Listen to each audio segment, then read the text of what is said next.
Marie, ce matin, c'est Mathilde qui vous a écrit à l'adresse rmcpourvous@rmc.fr. Mathilde qui est très exaspérée parce que depuis 6 ans, tous les ans, elle reçoit la taxe foncière à un seul nom, celui de son conjoint. Elle ne comprend pas pourquoi, surtout que c'est elle qui la paye, cette taxe.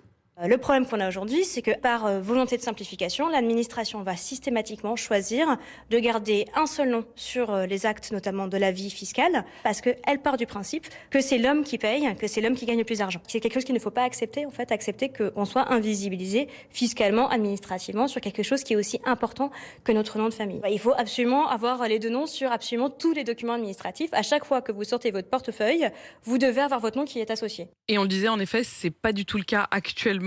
Parce que pour Mathilde, eh bien, c'est simple, elle la paye et il n'y a que son nom. Il n'y a que le nom de l'autre. J'ai écrit aux impôts parce que ça commençait vraiment à m'énerver. D'autant plus que on est tous les deux propriétaires de la maison et qu'en plus, en l'occurrence, je suis propriétaire à plus de 80% et donc je paye la taxe foncière toute seule chaque année. Mais elle ne m'est pas adressée, c'est comme si je n'existais pas dessus. Voilà, puisqu'elle est adressée évidemment au chef de famille. Je pense que c'est ça, c'est la vieille coutume qui continue à être maintenue. Donc ils m'ont quand même répondu très vite, faut leur reconnaître ça, en disant qu'effectivement c'était pas normal, mais qu'ils n'avaient pas la possibilité de mettre deux noms. Donc ça, je trouve que c'est quand même assez incroyable.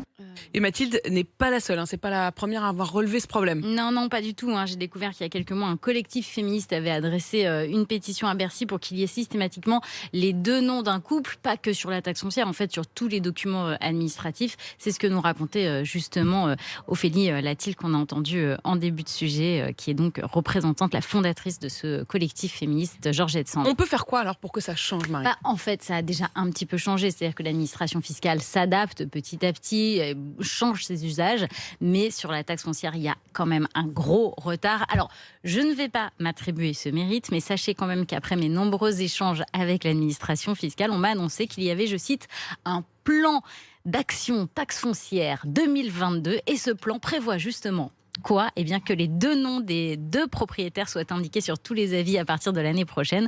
Alors j'ai demandé à voir ce plan, on m'a dit que c'était un document en interne, que je ne pouvais pas y avoir accès. En tout cas, voilà, je suis quand même ravie de vous annoncer qu'à partir de l'année prochaine, normalement, ce problème devrait être corrigé. Le plan d'action taxe foncière 2022. Donc Apolline, si tout va bien, en 2022, la taxe foncière sera aussi à votre nom. Qui pourrait s'appeler, ça pourrait s'appeler le plan d'action Marie Dupin.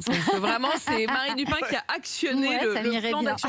Mais cela dit, ça peut demander beaucoup d'énergie. Moi, je me souviens d'avoir dû batailler pour que s'il y ait encore mon nom sur ma carte vitale, parce qu'effectivement, quand vous êtes marié, automatiquement, la carte vitale considère que vous avez changé de nom, ce qui n'est pas forcément le cas, ce qui est de moins en moins le cas pour les femmes actuelles. Et parfois, vous avez même du mal, du coup, à justifier que c'est bien vous, parce que si vos autres papiers sont à votre nom de jeune fille, bref, en effet, il vaut mieux pouvoir avoir le choix. Marie Dupin, l'adresse RMC pour vous, @rmc.fr, vous la connaissez désormais et vous avez vu à quel point Marie se bouge pour vous. Il est 6h58, dans un instant la météo et le journal de 7h.